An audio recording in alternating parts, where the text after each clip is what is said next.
भक्तमाल के द्वादश प्रधान भक्तों में सनत कुमारों का वर्णन आता है। 5 सनत कुमार, सनक, सनंदन, सनातन, सनत कुमार और सनत सुजात, ये सब के सब द्वादश प्रधान भक्तों में सम्मिलित हैं। इनमें से 5वें सनत कुमार, सनत सुजात, धृतराष्ट्र को संबोधित करते हुए ब्रह्म तत्व का उपदेश देते हैं। सनत सुजात जी धृतराष्ट्र को ब्रह्म तत्व का उपदेश क्यों देते हैं? विदुर जी के कहने पर, विदुर जी के आह्वान पर सनत सुजात जी प्रकट होते हैं, अपने आप को प्रस्तुत करते हैं धृतराष्ट्र के सामने।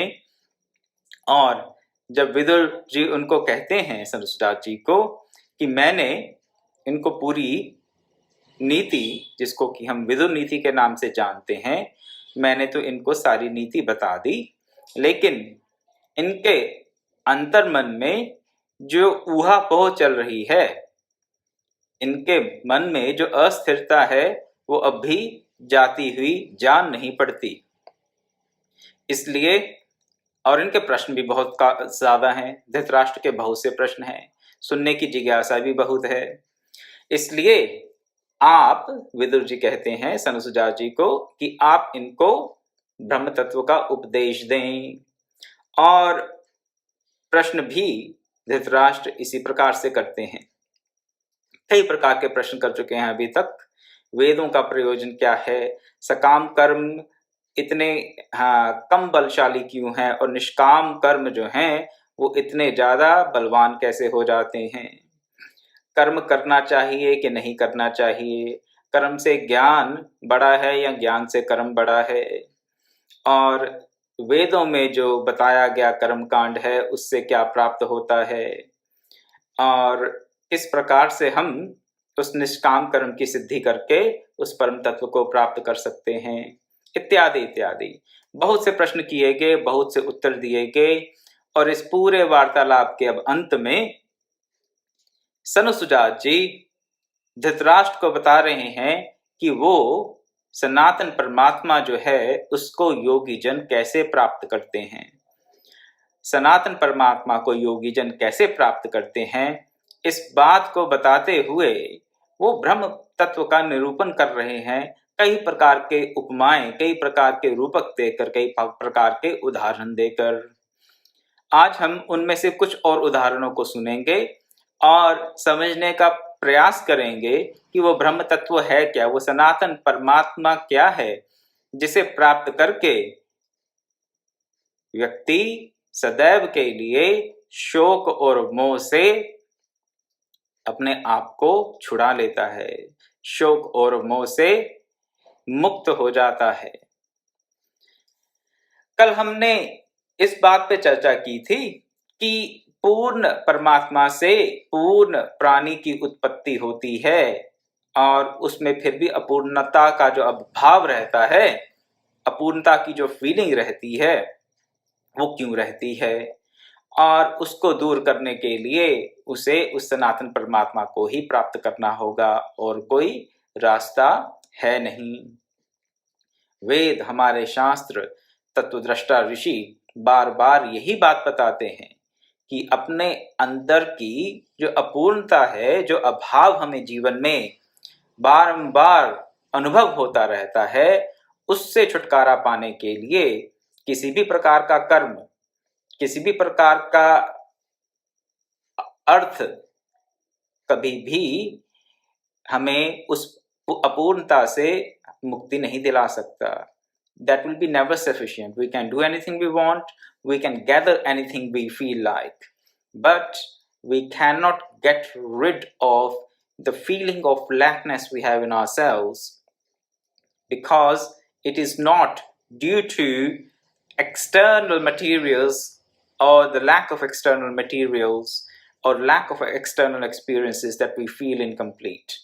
It's just our own ignorance. अज्ञानता के नाते ही हमारे में अपूर्णता का भाव आता है और उस अज्ञानता का नाश ज्ञान से करके, किस ज्ञान से? उस सनातन परमात्मा के ज्ञान से हम उस सनातन परमात्मा को हम प्राप्त कर लेते हैं, उसके भाव को प्राप्त कर लेते हैं। जब भगवत चरणों में हम अनुरक्त हो जाते हैं और जब हम उस सनातन परमात्मा में अपने आप को अवस्थित कर लेते हैं, अपनी बुद्धि और मन को उसमें लगा देते हैं, तो उस अपूर्णता के भाव को त्याग कर अपने आप को हम पूर्ण अनुभव करना आरंभ कर देते हैं। उस ब्रह्म तत्व के बारे में, उस सनातन परमात्मा के बारे में सनत्सुजात जी कहते हैं कि उसी से ही सबकी उत्पत्ति हुई है, वायु का आविर्भाव भी उसी से हुआ है, उसी से चेष्टा होती है, उसी से अग्नि और सोम की उत्पत्ति हुई है। ये अग्नि और सोम क्या है? अग्नि तो हम जानते हैं, अग्नि को हम सोचते हैं कि हम अग्नि को जानते हैं, फायर क्या होती है, अग्नि क्या होती है हम जानते हैं। तो मर्त्यलोक की अग्नि बताई जाती है, 3 प्रकार की अग्नि बताई जाती है शास्त्रों में, वेदों में। एक है मर्त्यलोक की अग्नि, जो कि हम भूमि पे देखते हैं। इस जगत में जो अग्नि हम देखते हैं इस पृथ्वी पर, वो मर्त्यलोक की अग्नि है। मर्त्यलोक की अग्नि क्या है? वो मृतधर्मा है। अग्नि तो मृतधर्मा नहीं है वास्तव में, लेकिन उसका जो स्वरूप यहाँ पे प्रस्तुत होता है वो मृतधर्मा है। मृतधर्मा कैसे है? जब तक ईंधन रहेगा तब तक आपको अग्नि का दर्शन होता रहेगा, लेकिन जब ईंधन समाप्त हुआ तो अग्नि भी समाप्त हो जाएगी, उसका लोप हो जाएगा, वो हमें दिखाई नहीं देगी। इसी प्रकार से द्युलोक की अग्नि है, जिसको कि विद्युत भी कह दिया जाता है कई बार। द्युलोक की अग्नि जिसको कि विद्युत कह दिया जाता है वो है। और उसके बाद तो फिर सूर्य की जो अग्नि है उसको तो हम जानते ही हैं, अंतरिक्ष की अग्नि। अब अग्नि यहां भी है, अगर आप ध्यान से सोचें इस बात को कि यहाँ पर मर्त्यलोक में तो हमें ऑक्सीजन चाहिए, बिना ऑक्सीजन के यहाँ पर अग्नि का हम प्रादुर्भाव नहीं कर सकते, अग्नि नहीं जला सकते बिना ऑक्सीजन के। लेकिन अभी चलिए द्युलोक हो सकता है थोड़ा कंफ्यूजिंग हो, लेकिन सूर्य तो हमको सबको दिखता है। सूर्य पर जो अग्नि है, क्या उसके लिए किसी प्रकार की ऑक्सीजन की आवश्यकता है? नहीं। लेकिन वहां भी, सूर्य पर भी, पृथ्वी पर भी, द्युलोक में भी हर जगह अग्नि के साथ एक और तत्व जुड़ा रहता है। अग्नि सोमात्मकम जगत, वेदों ने बताया हमें, अग्नि सोमात्मकम जगत। ये जो जगत है ये अग्नि और सोम के संघात से बना हुआ है। तो ये सोम तत्व है क्या? भांति भांति की भ्रांतियां हैं सोम तत्व के बारे में। इसके लिए मैं आपको थोड़ा सा संकेत कर देता हूं कि सोम तत्व है क्या। मर्त्यलोक में जो ऑक्सीजन है उसमें सोम तत्व विद्यमान है, ऑक्सीजन ही सोम तत्व नहीं है। ऑक्सीजन ही सोम नहीं है, लेकिन ऑक्सीजन में सोम तत्व विद्यमान है। कैसे? अग्नि को जो सस्टेन करता है, अग्नि को जो कंटेन करता है, अग्नि के लिए जो चाहिए, अग्नि को जलाने के लिए और अग्नि को एक प्रकार से एक सीमा में रखने के लिए जो तत्व चाहिए वो है सोम तत्व। आपको ये भी पता होगा कि वायुमंडल में 21% ऑक्सीजन है। अगर 100% ऑक्सीजन में, 100% ऑक्सीजन में अगर हम कोई किसी भी प्रकार की अग्नि जलाएं तो वो तो एकदम से फैल जाएगी। तो ये जो ऑक्सीजन का जो सोम तत्व है, वायुमंडल में जो सोम तत्व है, वो उस अग्नि को जलाता भी है, लेकिन उस अग्नि को समेट कर भी रखता है एक प्रकार से। ये यहाँ की बात नहीं है। यहाँ पर ऑक्सीजन को हम जानते हैं साइंटिफिक वे से, जो भौतिक विज्ञान है उसकी दृष्टि से हम ऑक्सीजन को जानते हैं और इस बात को समझ लेते हैं कि ऑक्सीजन से अग्नि प्रकट होती है और ऑक्सीजन ना हो, कम ऑक्सीजन हो तो कम अग्नि होगी, ज्यादा ऑक्सीजन हो तो बहुत ज्यादा हो जाएगी। तो ऑक्सीजन, जैसे यहाँ पर ऑक्सीजन का के रूप में सोम तत्व, ऑक्सीजन के अंदर विद्यमान जो सोम तत्व है वो अग्नि को एक प्रकार से प्रारूप देता है, वैसे ही द्युलोक में और सूर्यमंडल में भी वो जो तत्व है, सोम तत्व है, वो सोम तत्व वहां भी विद्यमान है। ऑक्सीजन नहीं है वहां पर, सूर्यमंडल में ऑक्सीजन नहीं है, लेकिन वो सोम तत्व वहां भी विद्यमान है। नजर नहीं आता, हमारी समझ में नहीं पड़ता, लेकिन ये पूरे का पूरा ब्रह्मांड दो ही तत्वों से बना है, अग्नि से और सोम से। इसी को ही हम शिव और शक्ति, सीता और राम इत्यादि इत्यादि नामों से भक्ति भाव से, हाँ, राधा और कृष्ण भक्ति भाव से ऐसे नाम दे देते हैं। योग की भाषा में इसे कह देते हैं प्राण और रई इत्यादि इत्यादि। तो ये जो अलग अलग नाम हैं, ये दो ही तत्वों के हैं, अग्नि के और सोम के, प्रकृति और पुरुष कह दिया जाता है सांख्य की भाषा में। तो ये अग्नि और सोम दो ही तत्वों से ये जगत बना है, और उसी से ये जो प्राण है वो विस्तार को प्राप्त हुआ है। प्राण को भी हम किससे जोड़ते हैं? ऑक्सीजन से। तो ऑक्सीजन से, ऑक्सीजन में ही वो सोम तत्व है, ऐसा समझ लें। इस द्विलोक में, भूलोक में, मृत्युलोक में ऑक्सीजन में ही वो सोम तत्व है, और ऑक्सीजन से ही वो प्राण का संचार करते हैं। ऑक्सीजन ही प्राण नहीं है, ऑक्सीजन ही सोम तत्व नहीं है, लेकिन ऑक्सीजन मान लीजिए उसका एक स्थूल प्रारूप है, स्थूल प्रारूप है जो कि हम भौतिक विज्ञान से पकड़ लेते हैं। लेकिन जो ऑक्सीजन के साथ साथ प्राण तत्व है, ऑक्सीजन के साथ जो सोम तत्व है, उसको भौतिक विज्ञान अभी तक नहीं पकड़ पाया। कैसे? जैसे कि जल में क्या है, हाइड्रोजन और ऑक्सीजन है, ये जानते हैं, लेकिन हाइड्रोजन और ऑक्सीजन मिलने से हमारी प्यास कैसे बुझती है, जल में रस तत्व कहाँ से आता है, ये हम नहीं जानते। भौतिक विज्ञान की दृष्टि से, वेस्टर्न साइंस की, मटेरियल साइंस की दृष्टि से ये हम नहीं जानते। इसी प्रकार प्राण है, ऑक्सीजन के साथ चल रहा है, लेकिन ऑक्सीजन ही प्राण नहीं है। ये अग्नि क्या, सोम क्या, प्राण क्या, चाहे कुछ भी गिना लें, सनुसुजा जी कह रहे हैं हम कहां तक गिनावें, जो कुछ भी है उसी सनातन परमात्मा से उत्पन्न हुआ है, सब कुछ उसी परमात्मा से प्रकट हुआ है, और योगी जन उसी सनातन तत्व का साक्षात्कार करते हैं। बार बार ये पंक्ति आती है, योगिनस्तम प्रपश्यन्ति भगवंतम सनातनम, योगिनस्तम प्रपश्यन्ति भगवंतम सनातनम। तो जो सृष्टि का मूल आधार है और उससे भी परे है, उसके लिए योगी जन प्रयास करते हैं, योग की साधना करते हैं उसे प्राप्त करने के लिए। क्या करते हैं योगी जन? आगे बता रहे हैं, अपान को प्राण में विलीन कर देते हैं। अब ये अपान क्या है और प्राण क्या है? हमारे शास्त्र 5 प्रकार के प्राण बताते हैं और 5 ही प्रकार के उपप्राण भी बताते हैं। 5 प्रकार के प्राण और 5 प्रकार के उपप्राण।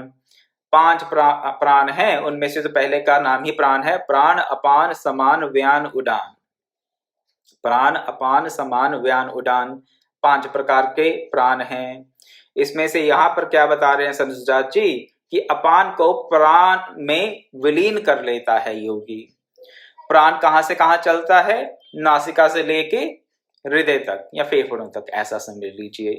तो फेफड़ों तक, नाक से लेके जो हम प्राण वायु ले रहे हैं, जो अंदर हम सांस लेते हैं वही प्राण है, और जो सांस छोड़ते हैं वो भी प्राण ही है।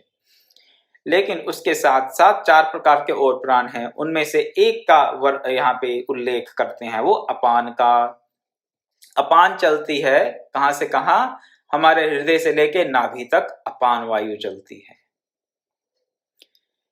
नासिका से लेके हृदय तक प्राण वायु, हृदय से लेके नाभि तक अपान वायु, और नाभि से लेकर पैरों तक चलती है व्यान वायु, और जो समान वायु है वो सब प्रकार के तंतुओं में पूरे शरीर में चलती है।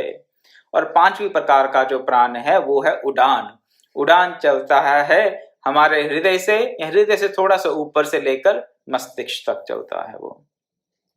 ऐसा मान लीजिए कि थायराइड ग्लैंड है यहाँ पर, वहां से लेकर मस्तिष्क तक ऊपर के हिस्से में जो प्राण चलता है विशेष रूप से, उसे कहते हैं उड़ान वायु। और इस उड़ान वायु का योगी लोग बहुत बारीकी से, बड़े प्रिसीजन के साथ इसकी साधना करते हैं। जो उड़ान वायु की साधना कर लेता है वो अत्यंत बुद्धिशाली हो जाता है, अत्यंत तेजस्वी हो जाता है, अत्यंत मेधावी हो जाता है। तो अगर आप किसी ऐसे योगी के दर्शन प्राप्त किए हों जिनकी स्मृति बहुत अच्छी है, जिनकी स्मृति बहुत अच्छी है, बहुत ज्ञानी है और किसी भी बात को बड़ी जल्दी से ग्रहण कर लेते हैं, इसका अर्थ यही है कि उन्होंने अपनी उड़ान वायु को अच्छी प्रकार से अपने वश में कर रखा है। उड़ान वायु पे उनका पूरा कंट्रोल है। लेकिन यहां पर क्या बता रहे हैं संत सुजात जी कि योगी लोग क्या करते हैं, अपान जो कि हृदय से नाभि के बीच में चल रही है, अपान को प्राण में विलीन कर देते हैं। फिर प्राण को किस में विलीन करते हैं? चंद्रमा में। चंद्रमा को सूर्य और सूर्य को परमात्मा विलीन कर लेता है। और उस परमात्मा में जिसमें कि प्राण अपान चंद्रमा सूर्य सब विलीन हो जाते हैं, योगी जन उनका साक्षात्कार करते हैं। आगे बहुत ही सुंदर रूपक देते हैं, बड़ी अच्छी इमेजिनेशन है ये। अगर हम सोचें तो एक हंस है, हंस पक्षी। उस हंस पक्षी का एक जो पांव है, एक पैर है जल में। कोई सरोवर समझ लीजिए, तालाब समझ लीजिए, जल में उसका एक पैर है, केवल एक पैर जल में है। उसके पंख, दूसरा पैर और उसका बाकी का शरीर, सब पैर, जिस बाकी का शरीर एक पैर को छोड़कर बाकी सब पानी से ऊपर है, हवा में है। मान लीजिए एक हंस उड़ने ही वाला है, पानी में था, उड़ने ही वाला है, उड़ ही चुका है, बस केवल उसका एक जो पैर है वो पानी से अभी बाहर नहीं आया है, ऐसा समझ लें। इस हंस को उन्होंने परमात्मा की संज्ञा दी है। अब ये समझ लें कि ये जो हंस है ये परमात्मा है, और ये जो जल है वो ये स्थूल जगत है। इसलिए कहते हैं संसार सलिल से ऊपर उठा हुआ हंस रूप परमात्मा अपने एक पाद को ऊपर नहीं उठा रहा है। अगर पुरुष सूक्त का अध्ययन करें तो उसमें भी ये बात आती है। क्या बात आती है? पादोऽस्य विश्वाभूतानि त्रिपादस्यामृतम दिवि। ये जो पूरा विश्व है एक पाद में है और बाकी के त्रिपाद में अमृत है, अमृतम दिवि। अमृतमय जितने भी लोग हैं, ये मृत्यु लोक है। मृत्यु लोक जो है ये एक पाद है, और बाकी के जितने भी अमृत लोक हैं वो त्रिपाद में हैं, बाकी के पाद में है। ये तो केवल उस विराट पुरुष की, उस सनातन परमात्मा के विराट स्वरूप की महिमा का गान मात्र है। हमें समझाने के लिए ऐसे रूपक दिए जाते हैं। आगे ये भी कहते हैं कि अगर ये हंस रूप परमात्मा इस एक पैर को भी सलिल संसार से निकाल ले तो क्या होगा? सबका बंध और मोक्ष सदा के लिए मिट जाएगा, महाप्रलय हो जाएगी, ऐसा समझ लीजिए। तो केवल अपने एक पाद में उस परमात्मा ने इस पूरे दृश्य जगत को धारण कर रखा है, और उस परमात्मा का हम हंस रूप में ध्यान करते हुए उसका साक्षात्कार करने की चेष्टा करें, ऐसा हमें निर्देश मिल रहा है संत सुजात जी से। आगे एक वर्णन आया है अंगुष्ठ मात्र का। अंगुष्ठ मात्र, ये बार बार ये शब्द आता है वेदों में भी, कठोपनिषद में भी आया है। कठोपनिषद के दूसरे अध्याय की पहली वल्ली का 12वां श्लोक है। क्या है? अंगुष्ठ मात्र पुरुषो मध्य आत्मनि तिष्ठति ईशानो भूत भव्यस्य न ततो विजुगुप्सुते। अंगुष्ठ मात्र पुरुषो मध्य आत्मनि तिष्ठति ईशानो भूत भव्यस्य न ततो विजुगुप्सते। हमारी जो आत्मसत्ता है वो अंगूठे के आकार की है, अंगूठे के साइज की है, ऐसा समझ लें।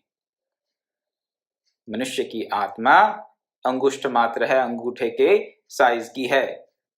जो पुरुष है हमारे अंदर अंगुष्ठ मात्र है। और क्या है वो? वही भूत और भविष्य का ईश्वर है। ईश्वर कैसे है? ईशन करने वाला, उसको कंट्रोल करने वाला है। उसका साक्षात्कार हो जाने से व्यक्ति किसी से सकुचाता नहीं है और ना ही किसी के प्रति जुगुप्सा करता है। जुगुप्सा का अर्थ है किसी से कोई निंदा नहीं करता, किसी से किसी प्रकार का द्वेष भाव नहीं रहता। तो ये जो अंगुष्ठ मात्र पुरुष हमारे अंदर विराजमान है, जो भविष्य और भूत का ईशन करने वाला नियंता है, उसका साक्षात्कार करने से हमें किसी प्रकार का निंदा, किसी प्रकार का शोक, किसी प्रकार का मोह रह नहीं जाता। ये कठोपनिषद की वाणी है। और यहां पर सनुसुजात जी यही बता रहे हैं कि हृदय देश में अंगुष्ठ मात्र जीवात्मा अंतर्यामी रूप से स्थित होकर शरीर के संबंध से सदा जन्म मरण को प्राप्त होता है। शरीर का संबंध स्थापित होने से अंगुष्ठ मात्र ये जीवात्मा जन्म और मरण के चक्कर में पड़ा हुआ है। उस सबके शासक, स्तुति के योग्य, सर्वसमर्थ, सबके आदि कारण एवं सर्वत्र विराजमान परमात्मा को मूढ़ जीव नहीं देख पाते। वो सब कुछ देख रहा है, लेकिन जो जीवात्मा है वो उस अंगुष्ठ मात्र पुरुष को, जो हमारे अंदर विराजमान है, जीवात्मा उसे नहीं देख पाता है। तो वही, लेकिन भांति भांति के कर्मों में, भांति भांति के अपने जंजालों में फंसकर, भांति भांति के विषयों में आसक्त होकर अपने स्वरूप को भूलकर क्या करता है? वो जन्म मरण के चक्कर में पड़ता है, शरीर के साथ संबंध होने के नाते। और इसलिए उस अंगुष्ठ मात्र परमात्मा को वो नहीं देख पाता। लेकिन योगी जन क्या करते हैं? उसी सनातन अंगुष्ठ मात्र सनातन परमात्मा का अपने अंदर, अपने हृदय देश में साक्षात्कार करते हैं। यहां पर यह बात आई इस श्लोक में, पश्यन्ति मूढ़ा न विराजमानम। तो पश्यन्ति मूढ़ा न विराजमानम, विराजमान, अपने अंदर विराजमान उस परमात्मा पुरुष को मूढ़ नहीं देख पाते। अज्ञानी लोग, विषयों में आसक्त लोग नहीं देख पाते। लेकिन जो योगी जन हैं वो उस सनातन परमात्मा का साक्षात्कार कर लेते हैं। आगे फिर ज्ञानी पुरुषों की गति बताते हैं। ज्ञानी पुरुष ब्रह्म विद्या के द्वारा इस लोक और परलोक के दोनों के तत्वों को जानकर ब्रह्म भाव को प्राप्त होता है। एक बार व्यक्ति ब्रह्म भाव को प्राप्त हो जाए तो फिर उसको किसी प्रकार का बंधन नहीं रहता, किसी प्रकार का शोक नहीं रहता, किसी प्रकार की सोच नहीं रहती। वो यह नहीं सोचता कि मैं आज का अपना स्वाध्याय किया या नहीं किया, मैंने आज का अग्निहोत्र किया या नहीं किया। इन सब बातों से वो ऊपर उठ जाता है। अब ब्रह्म तत्व को जो प्राप्त पुरुष है उसके लक्षण बता रहे हैं यहाँ पर। तो अगर उससे अग्निहोत्र आदि जो नित्य कर्म है वो ना भी हो तो वो पूर्ण ही समझे जाते हैं। उसको किसी भी प्रकार के कर्मों में अपूर्णता का दोष नहीं लगता, क्योंकि वो अपने आप में पूर्ण है और सब प्रकार के कर्मों से ऊपर उठ चुका है, उदासीन हो चुका है, उदासीन हो चुका है। लेकिन जिसको अभी तक उस सनातन परमात्मा का साक्षात्कार नहीं हुआ, उसको प्रमादवश नित्य कर्म का परित्याग नहीं करना चाहिए। ये तो केवल उन परमात्मा तत्व को जाने हुए योगी जनों की बात बता रहे हैं। हमें उनका अनुसरण नहीं करना, हमें तो क्या करना है, हमें अपने नित्य कर्म को, अपने स्वाध्याय को, साधना को निरंतर करते रहना है। कब तक?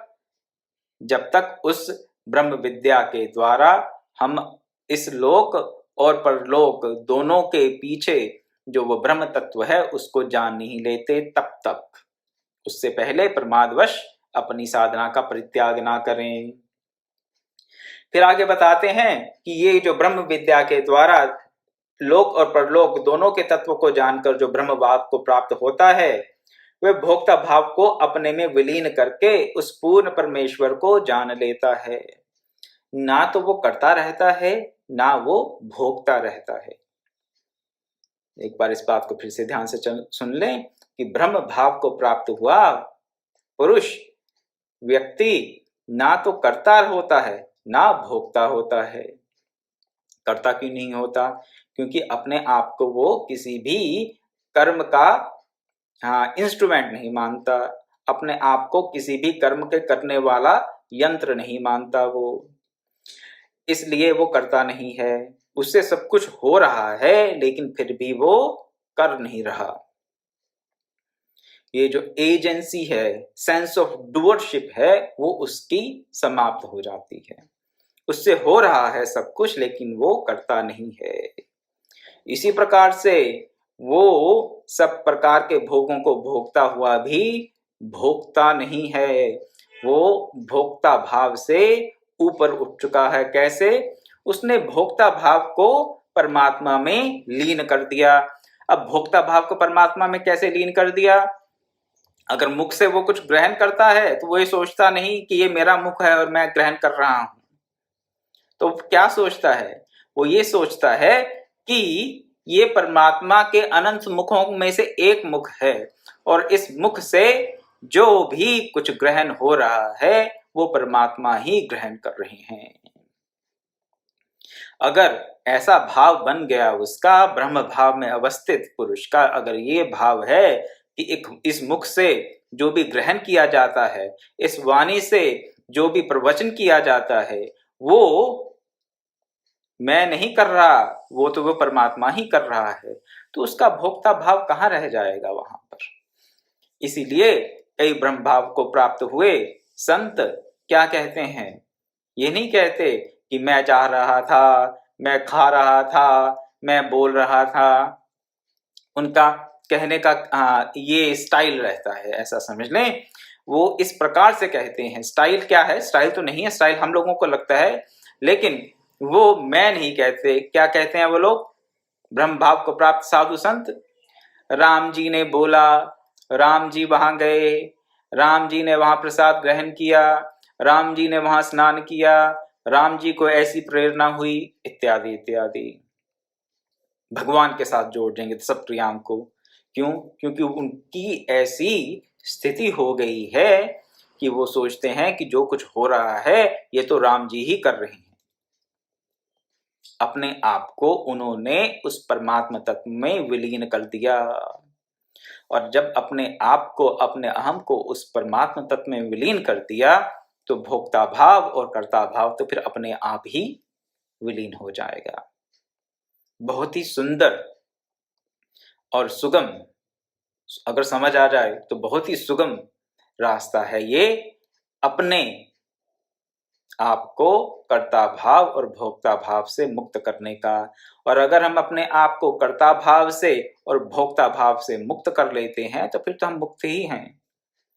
मुक्ति तो किसी और वस्तु से तो चाहिए नहीं। कर्ता भाव से मुक्त हो जाएं और भोक्ता भाव से मुक्त हो जाएं तो मुक्त ही हैं। कर्ता भाव से मुक्त हो गए तो सब प्रकार की चेष्टाओं से मुक्त हो जाएंगे, सब प्रकार के कर्मों से मुक्त हो जाएंगे। और भोक्ता भाव से मुक्त हो गए तो सब प्रकार की विषयों से, भोग वासनाओं से मुक्त हो जाएंगे। तो अगर कर्मों में प्रवृत्ति नहीं रही, विषयों में प्रवृत्ति नहीं रही, तो वो व्यक्ति तो मुक्त ही है। अहम को परमात्मा में विलीन कर दिया, जो कर रहा है परमात्मा कर रहा है, जो भोग रहा है वो परमात्मा कर रहा है। इससे बढ़िया शरीर में रहते हुए और स्थिति क्या हो सकती है? मेरी समझ में तो नहीं है। इसकी इससे भी आगे कोई और इससे अच्छी स्थिति हो सकती है। भक्ति मार्ग में पहला तो ये रहता है भाव कि मैं कर रहा हूं लेकिन प्रभु के लिए कर रहा हूं। तो ठीक है, आपने भोजन बनाया, प्रसाद भोग लगाया और फिर ग्रहण किया। क्या सोचते हैं कि मैंने भगवान को भोग लगाया। ये पहली स्थिति है, प्रारंभिक स्थिति। ये भी बहुत अच्छी स्थिति है। लेकिन जब कर्ता भाव ही नहीं रहेगा तो कौन भोजन बनाएगा, कौन प्रसाद का भोग लगाएगा, कौन कहेगा कि मैंने भगवान को भोग लगाया। नहीं, वहां तो राम जी ही भोग लगाते हैं, राम जी ही भोग पाते हैं। कर्ता भाव समाप्त हो गया, भोक्ता भाव समाप्त हो गया। बहुत सुंदर स्थिति। इसी स्थिति का चिंतन करें अपने जीवन में और अगर सोचें, विचार करें कि हम जो भी कर रहे हैं वो हम तो है ही नहीं करने वाले, ये तो परमात्मा ही कर रहा है।